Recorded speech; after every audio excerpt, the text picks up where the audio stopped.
IVM.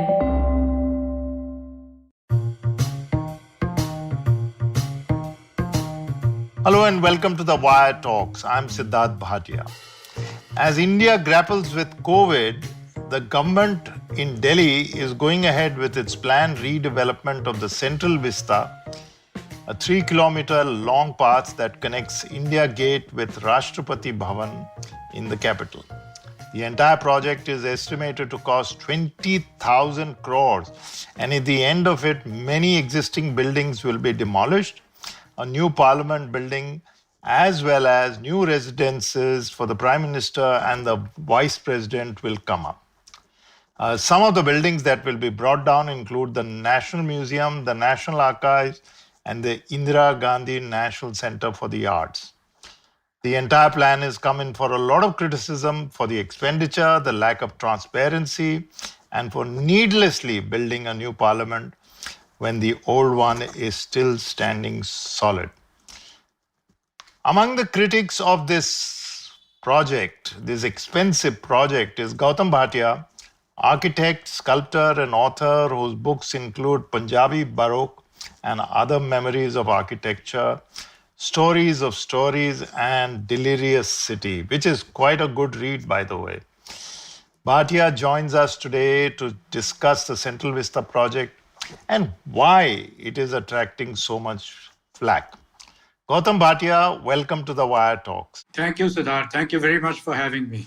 Okay, initially a quick explanation, especially for those who don't live in Delhi, but even those listeners, about what the Central Vista is, why is it important, and what you as a Delhiwala and as an architect think of the project. Well, it's one of the world's better known legislative sites, and I can understand people outside Delhi will not know what the Central Vista stands for. It is more of an architectural term, and I think architects in India have referred to it in the last year or so. But the original vision for the Central Vista was set by an English architect, Edwin Lutyens, and he was sent to India to construct, I would say, British Empire's last great urban theatre. And it was meant to be this monumental stage set where, the empire was going to last for another 100 years, and natives could really stand back and look at the whole setup in great awe as something that they would never be able to do. But the vista itself is, like you said, it's a 3-kilometer long stretch between India Gate and Viceroy's house, which is now Rashtrapati Bhawan. And Lutyens conceived of this not so much as a piece of architecture or a piece of urban planning, but as a performing art, in fact. When you move across India Gate, the whole point of an unfolding perspective was how he saw the place. You slowly approaching Raisina Hill, and as you approach the hill, on both sides you see the Secretariat buildings, the South Block and the North Block. And at the very top of it is, in fact, Rashtrapati Bhawan. But the unfolding also takes place in a very calculated way. Because you see from India Gate this whole structure as a great mirage on top of the hill. And as you approach it, it becomes, more real, and it becomes a piece of architecture. And then you begin to see the details which are made up of turrets and towers, domes and chhatris, a very, very elaborate piece of architecture. And as you get even closer, you see details of gate posts which have elephants on them, lamps that are made in sandstone. So it is made to be seen from 2 miles away and also from literally 20 feet away. So I think this monumental composition was something that is certainly worth preserving. And I think we as architects in India have become so attached to anything which has great architectural value, and this certainly does. So, but it's been part of the Delhi landscape also, more than just in terms of the imagery and the wonder of architecture and the vista itself. But it's part of the Delhi residents' imagination because people go there near India Gate on Sundays. It's a roundabout. A lot of government bureaucracy seems to be based as you approach it. So that certainly also should add to its immense appeal. Well, it does because I think we've ignored the Central Vista for a very long time. It has it is like any other monument. You sort of freeze it in its own time, and the only thing that people in Delhi, the way they experienced it was to take a drive up to right up to Rashtrapati Bhawan, then drive all the way down, have an ice cream, and then forget about it. It's a strange kind of architectural possession that that we all sort of shared, that this is something of immense value, and we never really looked at it as as it being British, because I think we've taken so many of the British Raj's ideas, and buildings certainly are something worth keeping. There's been a lot of flack at the fact that this entire vista is being ripped apart. There's a lot of digging already going on, and some of the buildings surrounding in the general area, government bhavans, the museum, more importantly, the archives, are going to be brought down and new ones are going to come up. One of the criticisms has been the why have a new parliament?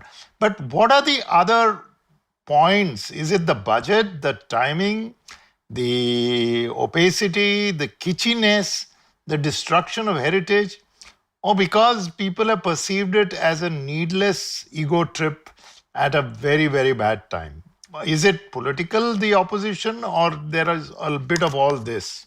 Well, I think it's a bit of all that you've mentioned, because it's the thing that has riled, I think, the architectural community is that a large monumental project such as this should not have been open to discussion, to debate, to exhibition, and to in fact to competition. Why should other Indian architects be denied a piece of its cake? I think it started with that we wanted this to be, if it is to be made into a grand Indian project, then every Indian must have a stake in it. And I think it's all the opacity of it is, of course, extremely disturbing, because the project actually has been in the back of the government's mind for many years. And I think this also shows up in the way the government has gone about conducting itself on something of this scale. If you remember, the Lutyens zone was being considered for special heritage status by UNESCO in 2008. And that is a hugely, it's something which is rarely given to places. So the application for it had been put in at that time. But all of a sudden in 2015, the government abruptly withdrew that application. And obviously this was for a reason. There was something going on at the back of their mind, which didn't really happen till 2019, just 2 years back, when they invited bids to select an architect for this project. And those were also done in such a way that it excluded 99% of the architectural community. And this is a very clever way of conducting public projects. You ask for an architect who has done millions and billions dollars worth of work, and only they should be able to take part in such a project. So it limited the whole exercise to 5 major firms. So out of the 5 major firms, 1 architect was selected. And that too, the public was never made aware of what was the criteria for judging this project, there was no reason given to the public, there was no explanation. And there was no exhibition of his designs in any kind of public forum or place. So the project was awarded to the architect in 2019 itself. So in doing something like this, you invite lots of flack and you invite sort of bad feelings all around. But it didn't end right there. It went on to, the government was completely committed to doing this. So they set up a Heritage Conservation Committee, which suddenly decided that all buildings that were going to be demolished, they had to find a kind of regulation to make that possible. So that way, all pre-independent structures were given a Grade 1 status, which meant that Lutyens wouldn't be destroyed, but every other building could be demolished. So this was another thing which was done behind everyone's back. So all along, there have been instances of this. Further down the line, there was a land use change which not publicized, but it was quickly put through. And at that time, the pandemic was on. So this was a very clever exercise to try and railroad this project right through while everyone is in lockdown. But, many petitions were filed at that time. There was, in fact, a cousin of mine, Rajiv Suri, who filed the first petition. It was Rajiv Suri against the Union of India. And then many other petitions, Lokpath, which was a citizens group, they also got into the act. So these were against the change of land use, which was actually unconstitutional. But again, decisions on this were taken by the courts and always in favor of the government. So the project actually has been in the pipeline for a very long time, and it's been done with complete secrecy. And this is something which is hurt not just the government, obviously, but also the architectural community, which always relies on public works for their own projects. From what you say, two things emerge. One is that the government was determined to push this through according to its own schedule. And it looks like the selection of the architect was almost predestined. It was all moving in that particular direction. And then after it was done, the public didn't get to see anything. And still, we don't know what the parliament is going to look like from inside. The prime minister's residence, is there really a need for it? So that trend of government, or that tendency of the government not to let the public get involved in any way, has continued. Yes, this is, in fact, I think projects in the 80s, 70s and 80s were far more transparent, and, we had national competitions for very big projects. And, if you remember in the 1980s and the 90s, there were large public projects. The IGNCA was one. The Naval Academy in Kerala was a massive project that was also a competition. The IAS Academy. Then there was the Mahatma Gandhi University in Wardha. I mean, many projects right up to into the 90s were all made, were determined through competitions. But, the government has been slowly sort of closing the doors on transparency. So it's become a strange kind of a sad statement on public projects that the architect is selected first on their own. The selection is already made by the government, and then to give legitimacy to it, then a project would be advertised in the papers and be and sham competition held, and then for some reason they would stick with their original selection. This has been going on for quite a long time now, for the last 15-20 years. And you find that, because very, very large amounts are involved. The funding is huge for these projects. Many large projects, in fact, the architect is meant to give substantial kickbacks for a favorable decision. So it's a dirty profession. It's becoming dirtier, and it's becoming far more secretive and untransparent.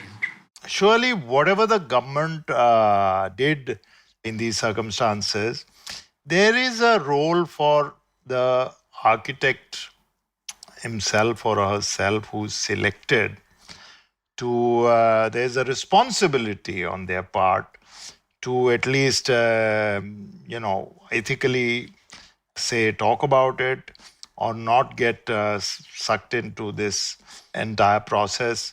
And I don't know whether that has happened, because I think the architect here has not responded to many of the criticisms and open letters and appeals from his fellow architects. So, what is the role of the architect in this matter? Well, the architect in the past certainly has been really the defining centerpiece of any real vision. And if you look at projects around the world, it's many of the designs and ideas for very important projects have been selected on the basis of the design itself, the design idea. Many years ago, I was in the US when the Vietnam War Memorial Competition was held. And it was open to everybody, not just architects, but to artists, to bureaucrats, or anybody, or man off the street. So it was held at a time when nobody could claim that this was going to be a private project. It was a huge, huge competition. It was open to everybody, and all the entries were displayed in a Air Force hangar because the government wanted to make it clear that this is a transparent process and everyone is allowed to take a look at it and judge for themselves what is the best entry. And this has been done for many other projects also. I mean, the Egyptian National Library in Alexandria was an open worldwide competition, and Norwegian firm actually won the project. And it was very interesting to see the vast range of ideas which proliferated. It had nothing to do with the Egyptian government. They were merely, their whole approach was just to be the instigators of the project and to finance it. So in a sense, the openness of a project also allows the architect to participate and to come up with very important ideas. I mean, in the case of Central Vista, for instance, it's a very difficult project because there's a great deal of history involved in it. So the architect has to be very responsible to history.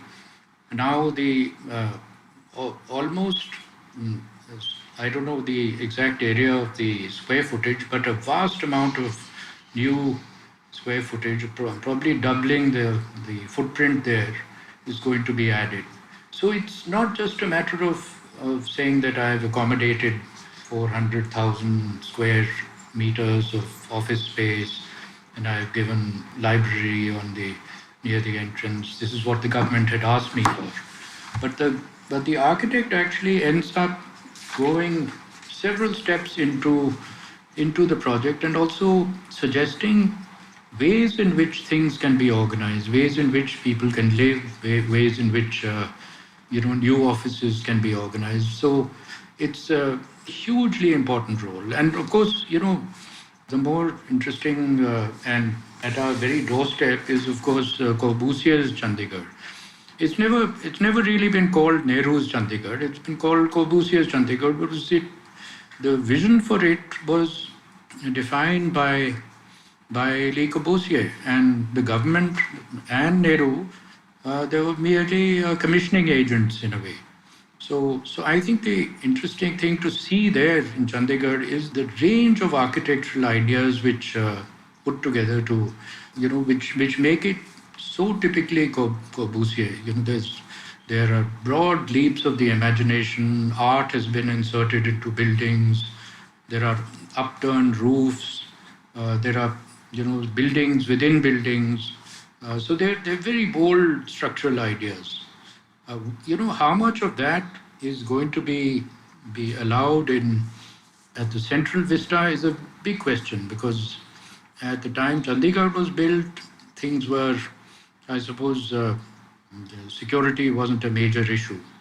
But now what has happened is that for security reasons, this is what the government says, nothing can be revealed to the public, and only the architect is allowed to participate in the discussions. So at the end of it, the public is left sort of befuddled, and we are never sure of what is ultimately going to come out. This is not a reflection on the architect today for the Central Vista, but it certainly is a reflection on the state of the government and how it treats these, how it's going to eventually treat a project like Central Vista. You think, apart from the 3 or 4 cases that have been filed and the fact that most people in the architect community are unhappy at so many things, as you pointed out, but you think there's been enough vociferous reaction as professional entities, groups, institutions, individuals, or have they just lapsed into silence? I think there was when the project began and it was made public, there was a great deal of reaction from the architects from many quarters. The so-called, intelligent, participating urban community or civil society, because this is not just part of our heritage, but it's part of a city structure which is going to be so radically modified. So unless you have a very clear picture of what you're getting, it is unfair to kind of inflict this on not just the people of Delhi, but on the people of India. And I think this is where we have to look at how things are done in other countries.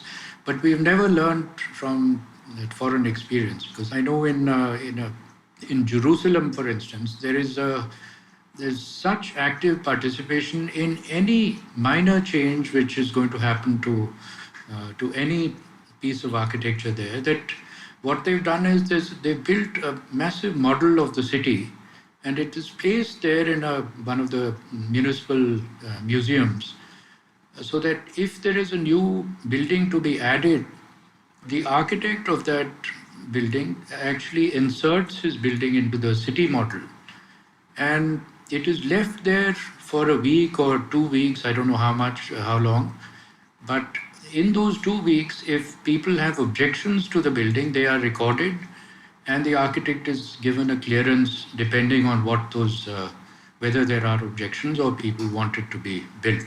So it's, in India, we are not only so far away from that, we are going further and further away. So it's unlikely that anything like that would ever happen. You mentioned the proper democratic way of involving the public. After all, it's public money also.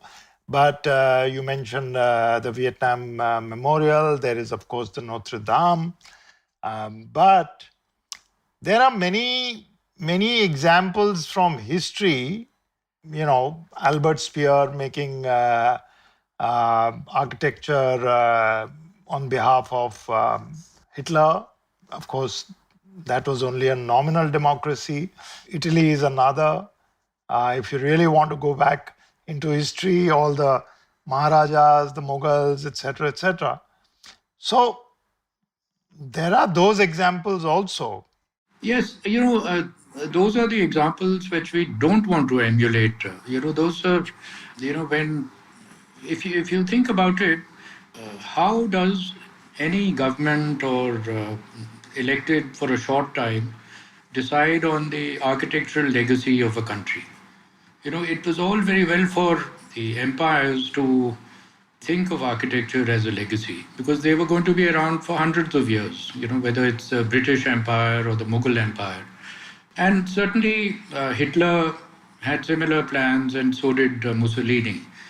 But, a democratically elected government lasts for 5 years or 10 years at the most.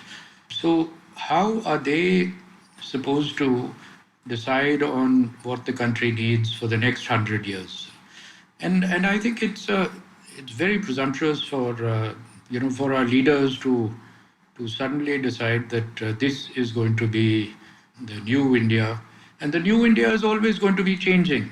If in a few years this present government is ousted, somebody else may come in who has a more technocratic view of life, and they'll start, they might start building statues of Satya Nadella and, Steve Jobs on Central Vista. So it's, this is not something that any democratic government should actually be participating in. Because, either at the end of the term, the outgoing government should just gather up its files, remove its new buildings, and return everything back to the way it was. And that's obviously not going to happen. But, the real challenge there is to do something which is open, democratic, and is participatory. And this is something which has not happened with the Central Vista. And I think one worries about how it will be perceived by not just architects when the buildings are built, but by many future generations, who will probably think of this as the most undemocratic methods of bringing city's public life to fruition. So I think there's a very serious question which will happen if this project is completed just as the present plan is. So I think it's not up to me to suggest what the future planning should be, but I think it has to be an open-ended debate on how we see the future of Central Vista, and one has ideas about what should be done and all, but it has to be done, of course, through the proper channels, through the government, and also through the appropriate architectural bodies. You mentioned repeatedly, about the undemocratic process. But what are your personal feelings about the external design as you have seen it? You've been a caustic commentator on a certain kind of, for want of a better word, kitschiness. And certainly, as a layperson, I would say some of the elements are a little kitschy. But that apart, my feelings apart, what are your personal feelings about that? I mean, and do you think ultimately this boils down to being a vanity project? It is very much that, because it is. If you look at many of the projects of this government, they have been decidedly vanity projects. I think even if you look at the Sardar Patel statue, for instance, there is nothing either aesthetically appealing about that.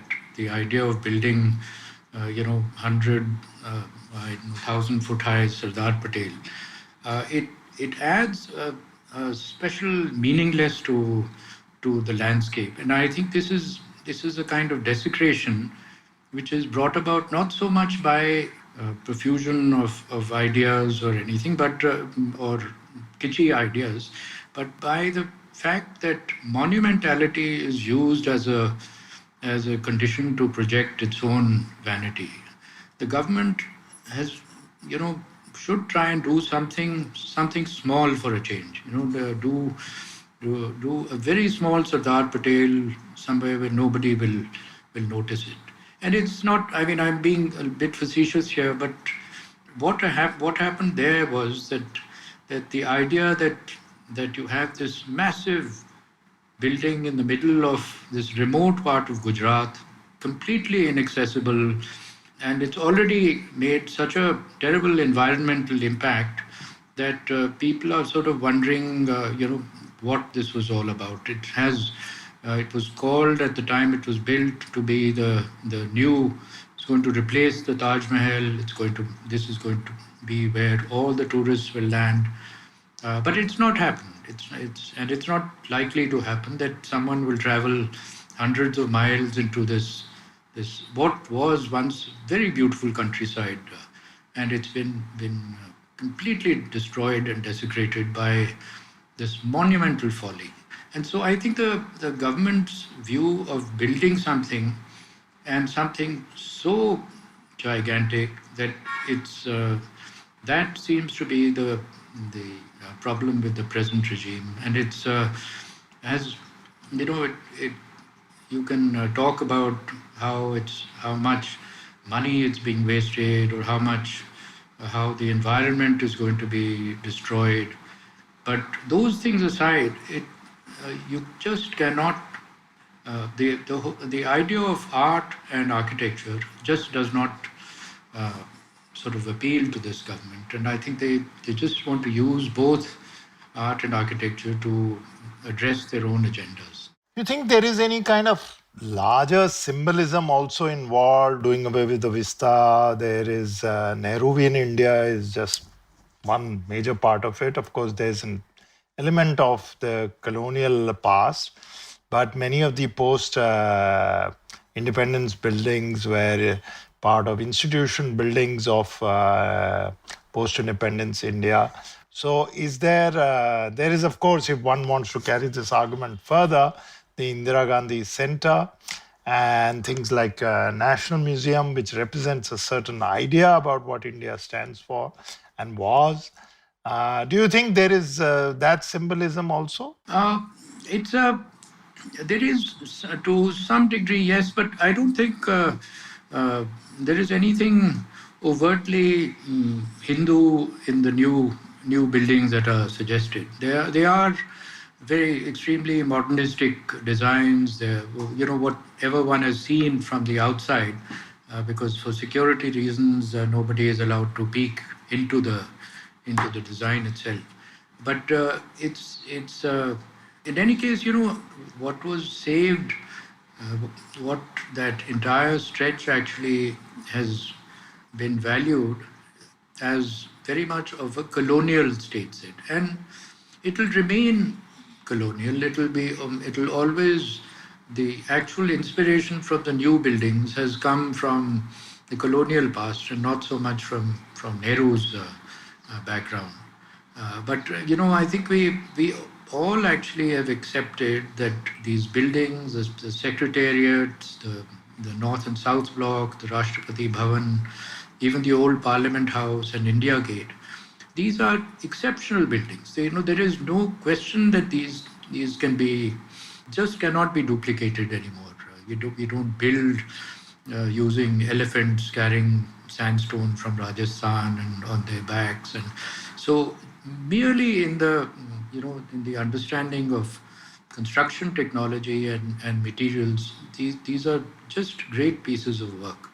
And I think even the present government recognizes that उन्होंने जो कुछ किया है ठीक अच्छा ही किया है. So the easiest way is to just change the names to Indian names. Viceroy's House becomes Rashtrapati Bhavan, Victoria Terminus in Bombay becomes Shivaji Terminus, and so it is in a way saying that they were actually great at art. We can only be duplicators in some form.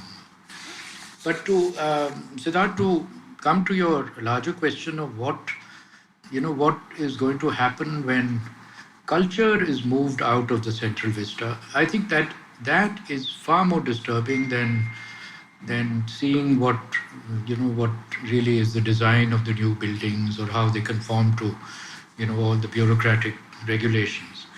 What we find difficult now to understand is that the National Museum, the Indira Gandhi Centre for the Arts, and part of the archives, all going to be sidelined to some peripheral ground along India Gate.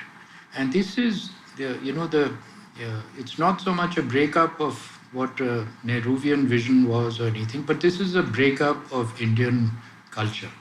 And that is very extremely disturbing, because I think when you say that you can move the you have to move the offices of the Secretariat out of the South and North Block for reasons of proofing and the fact that monkeys are moving around and the air conditioning is ineffective. And then you, at the same time, you're suggesting that you can move India's most precious relics into these buildings. That is, the real irony. Because if you want to worry about bureaucrats being properly air conditioned and secured, you are not worried that 1,000-year-old Chola sculptures and bronzes and many very rare artifacts which are there in the museums. They can happily be moved into some insecure place and air conditioning, earthquake proof. All those things don't matter when the public is moving through them. That, I think, is the more disturbing thing. And I think there has to be a much greater response now from the private and the public, private architects and the public community, not so much on what the place was as a kind of Lutyens playground, or what it's going to be now, which is what the present government is building, but what it really should be. And I think that is what is the interesting question now. And it's the two very important topics I think we need to really address is that should we really be faithful to Lutyens? Because, the time the site was designed, it was a time of sort of ceremonial darbars, and the empire was looking to another bright 100 years. So it's been designed for this long ceremonial stretch along Rajpath. And we just happily adopted that to, become a parade ground for ourselves. So, that every year we will have a show of military might and little smattering of culture along with it. And this is what countries like North Korea and China and Russia do. They bring the public out and show their own power, display their own power to their own people. The question we have to really ask is, do we want Central Vista to be close to Moscow's Red Square, or should it become more like the Washington Mall? And that, I think, that has to be looked at and has to be answered very carefully. So, just touching upon that one point about moving these old artifacts, critical parts of India's history, and even the archives, I would say, to some, out of the way location, yes, is disturbing. Also, not to become a conspiracy theorist, but we don't know what condition they'll be moved in and what condition they'll be kept in. And in fact, what might replace some of that stuff in that entire shift and the reconstruction. Yes, I think that is a very critical point, because the shifting of valuable artifacts never to be taken lightly, because these are, when you have 1,000-year-old manuscripts and rare drawings or whatever rare pieces of jewelry, stuff from the Nizam's collection, all that is not just of great monetary value, it is of immense archaeological and historic value. So things have to be packaged, they have to be moved also in ways where temperature have to be taken care of, and then they have to be moved to places which are reorder their display or storage in very careful conservation terms. And those are things that I don't think have been really looked at very carefully. There is a plan to move, I think, some of the rare manuscripts to an archival storage place in Noida. There is another move to place some of the storage of sculptures in another storehouse somewhere far off. So is this going to be the actual state of India's civilization? And is it going to be displayed in Noida so that people are going to come and take a look? That, I think, is far more disturbing than seeing the kind of lavish bureaucratic buildings which are being made for the government. And I think the question, the very important question is it possible that we can reinstate culture back into the Central Vista? Because, the new plan has erased all these buildings, all the art buildings. And besides that, I think we need to really look at how culture can be brought into the very heart of Central Vista. I mean, is it possible for both things to exist side by side? Government on the periphery and in the very center of the Vista, you can have a national library, a national theatre, museums for the arts, for the sciences, for folk arts, for music. I mean, the richness of the country cannot be denied and moved to Noida. That is the crux of what this present government is doing. And I think we have to find ways in which we can achieve a kind of coherence, a coherent cultural plan on the Central Vista, rather than it being moved to the ends of the earth, so to say. Finally, what do you see as the future Central Vista to look like? I mean, this is what you think should be done, and we don't know whether it ultimately will be done. But what do you see? You mentioned about future generations, but in the immediate term, the next 20 years, for example, or 30 years, what do you see the Central Vista, the future of Central Vista, and how do you think it will finally shape up? Well, I would like to be completely optimistic by saying that the present plan for housing, for demolishing those the 50s, 60s structures, the Krishi Bhavans and all that will obviously now take place because we're in the middle of a bulldozing spree right now. The new parliament will be built.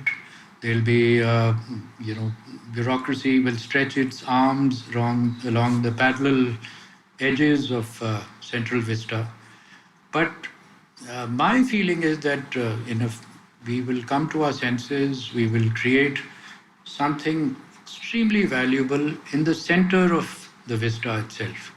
I mean, this is not to say that we are destroying the Lutyens Vista, but we are enhancing it with possibly all the things that we are losing right now. We are losing the visual, the performing, and all the folk arts. So the idea within the next 5 to 10 years should be to try and to make something which brings them all back into the Central Vista, and to have it sort of coexist, side by side with the government, because now all that is given. So I think what happens in the long stretch between Rashtrapati Bhawan and India Gate is going to be a future question, and I hope we'll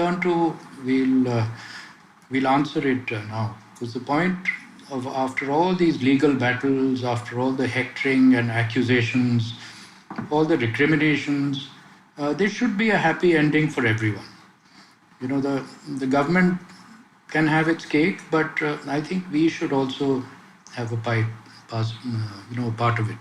Okay, so on that optimistic note, hopeful note, I would say, and I think all of us must think in that particular way. No reason to think that there is, those plans don't exist.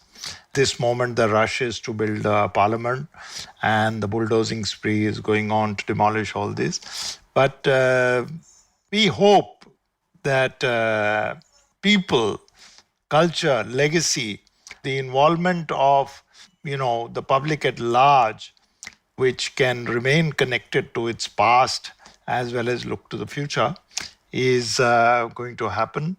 So Gautam, that was quite a tour of the entire thing, instead of just going negatively at the whole thing.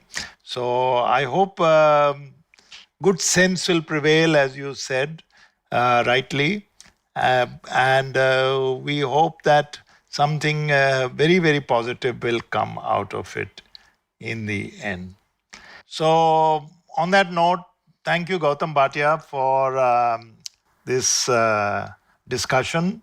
It's certainly for a lot of people who are not part of the community and who are not part of the daily debate, or they're not reading about it, get to see the whole matter in some kind of 360 way. So thank you for joining us, Gautam. Thank you, Sidharth. Thank you very much for having me. And I hope you will continue to talk about this and also to write about this. Thanks a lot. Well, we also hope that you will contribute to The Wire, which you haven't done so far all these years. I have. I did a small piece on the Central Vista just about 2 or 3 weeks back. Oh, somehow I missed that. But I did read your piece in the Hindu. So I'll go back and read this. Okay. So thank you very much. That was Gautam Bhatia, the architect and commentator, discussing the Central Vista with us. We'll be back again next week with yet another guest. Till then, it's goodbye from all of us at The Wire Talks. You can check out this podcast and other interesting ones on the Wire website, the IVM podcast website, app, or wherever else that you get your podcasts. Goodbye from me, Sidharth Bhatia, and the Wire Talks podcast team. I hope you enjoyed that show. If you aren't following us on social media, please do. We're IVM Podcasts on Twitter, Facebook, and Instagram. We'd like to thank the sponsors on the network this week, Cred, PayPal, and Siet. Thank you. We really do appreciate the support. So this week on Cyrus Says was great. We had Meghna joining us on Cock and Bull, Tanveer Taj and Priyanka Jena talking about pets. Huma Qureshi talks about her new television show and her life in Bollywood. And to celebrate 700 episodes on Cyrus Says, we had a number of his previous producers come on board and reminisce. Tune into This Round Is On Me, where Gauri Devi Dayal was joined by Samir Sheth and Yash Panage. These are the guys who started Bombay Canteen, O Pedro, and a number of other restaurants. Really great conversations they had with Gauri. On The Habit Coach, Ashton Doctor tells us about nourishing creativity and the importance of losing and some micro habits to counter overthinking. On their 75th episode, Ritasha and Rayushi talk to Naveen Richards. On The Note with Monica Nayat, she speaks with Komal Nahata to talk about the business of Bollywood, lockdown losses, piracy issues, and experiments being done to keep it going. On Advertising is Dead, Varun is joined by Guru Bhatt, VP of Customer Success Platform for PayPal India, to talk about how the digital money landscape and the fintech ecosystem has fundamentally altered the world. We also have Thalarate, our Kannada podcast. Hosts Ganesh and Pawan discuss video games, and Sivakamyam Sabatam, the Tamil show where Kavita Jiva sheds light in another story about the bravery and excellence in the governance of the Pallava dynasty. And with that, I hope to see you again next week. Want to learn something new and have a few minutes to spare? Well, then go for the Traveling Professor's Diary, where I, Sidharth Deshmukh, the Traveling Professor, will help you glean from all the insights that I've gained from wherever I've traveled, learned, taught, and repeated. Join me every Tuesday and Thursday on the IVM Podcast website, app, or wherever you get your podcasts from.